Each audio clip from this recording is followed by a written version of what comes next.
What is going on, everyone? It's Ultimate Spy 53 here, and welcome to Tales from the TARDIS, Episode 2. In today's episode of this podcast, I thought I'd talk about the history of the sonic screwdriver, the Doctor's trusted device that gets him out of a lot of bad situations. Now, I'm not going to have every single episode be about the history of something, but I want to get a few out of the way first. Now, to start off, we're going to skip to the second Doctor, as the first Doctor didn't actually have the sonic screwdriver. It wasn't until the Doctor's second incarnation, portrayed by Patrick Troughton, that we finally got to see the sonic screwdriver. In the second Doctor's serial, Fear from the Deep, which, by the way, is one of the completely missing serials of Doctor Who. It makes its first appearance. Of course, you wouldn't be able to watch it anyway, as the BBC destroyed it, like they did with most of the serials of the first and second Doctor's era. I don't know how the Doctor acquired the screwdriver when it first appeared, but it resembles a thick rod with a white light at the tip, a very basic design. In the fifth episode of the serial, The Dominators uses the sonic screwdriver as a wielding torch. This was, in fact, a serial that survived the BBC wipe in the 60s and is available to watch. Its final appearance was in the second Doctor's final serial, The War Games, although Patrick Troughton would appear as the second Doctor in later specials. This time it was used as a literal screwdriver, as the Doctor made a revolver screw come up and go down, as if the sonic waves were pulling the screw up and pushing it back down. By the time of the third Doctor's era came in 1970, the first era of Doctor Who to be in colour, the show had presented us with a new version of the sonic screwdriver. This time it resembles a screwdriver with black lines on and around it, a yellow and black middle, and a red ring head, which is where the sonic waves came from. I believe the third Doctor could slide the yellow and black swirly middle by twisting it up, but I don't remember. It was something like that. I do remember, in the first serial, I believe, the Doctor used a screwdriver to open a door into unit that I assume was an opening, and the Doctor assures the guard that it's only a door handle. We don't really see the third Doctor use his sonic screwdriver a whole lot, which is why we're going to move on to the fourth Doctor's sonic screwdriver. This model was very similar to the one used by the third Doctor, the only notable difference being it is slightly longer, all silver with less black lines covering the bottom, and no yellow and black swirly middle. Also, the red part of the top is now silver, and the circular ring head is also slightly bigger. The only uses the fourth Doctor had with the sonic screwdriver was to unlock doors, otherwise it was rarely used. In fact, in one episode of a later season, he concedes not even the sonic screwdriver can get me out of this one, showing that even with his trusty screwdriver, it doesn't always help him with all his situations. I believe the same model of sonic screwdriver that the fourth Doctor used carried over to the fifth Doctor, to season 19, because it looks exactly the same, but it didn't last long, as in the serial The Visitation, it was destroyed by a pterodactyl in order to prevent the Doctor from escaping a holding cell in the episode of that serial. The Doctor responds with, "I feel as if you've killed an old friend." Eric Seward later explains in a 2005 DVD interview for that serial that this was done on the instructions of producer John Nathan Turner. Seward had written out the sonic screwdriver, believing that the Doctor had a cupboard full of them in the TARDIS, on the basis that a device like the sonic screwdriver could help in any given situation.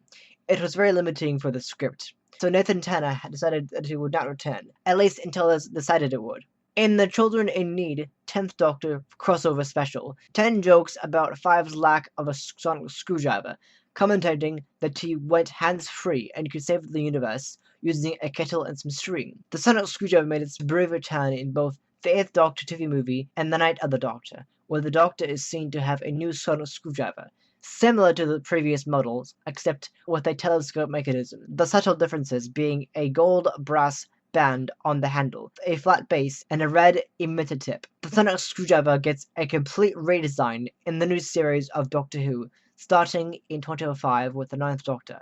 This is actually my favorite sonic screwdriver design, even though the 11th Doctor's can pop open. I like this one because of its blue light on the tip.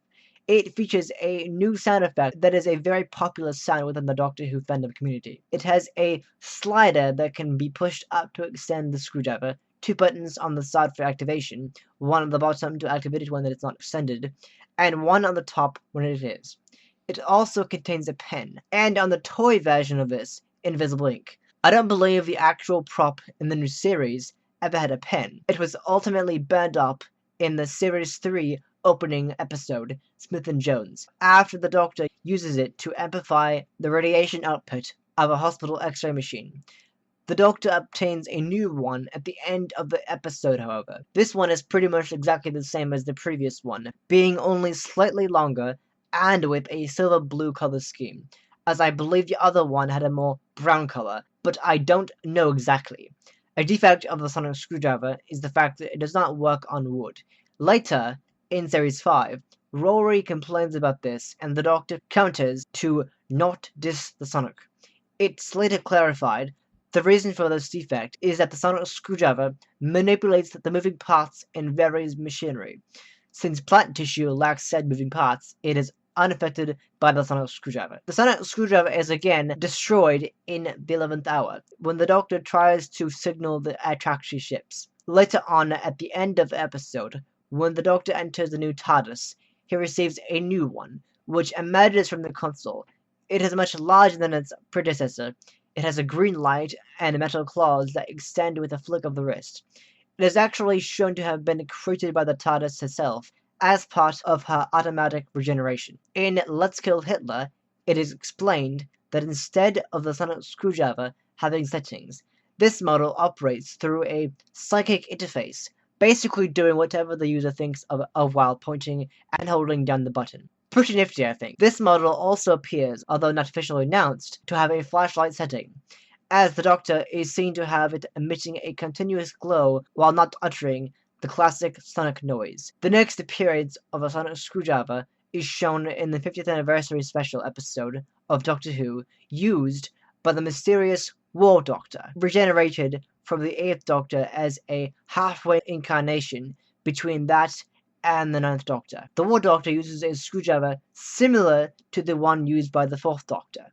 This time, the halo and bullet tip have been removed, replaced by a red light, as well as a large red dial added to the base. The 11th Doctor's sonic screwdriver that the 12th Doctor inherits is lost at the hand of young Davros in the Series 9 opener, The Magician's Apprentice, where he lends it to Davros, later appearing with the much-hated sonic sunglasses. The Doctor tells Clara that he no longer has a screwdriver, as it ruins the line of his coat, which I find to just be stupid.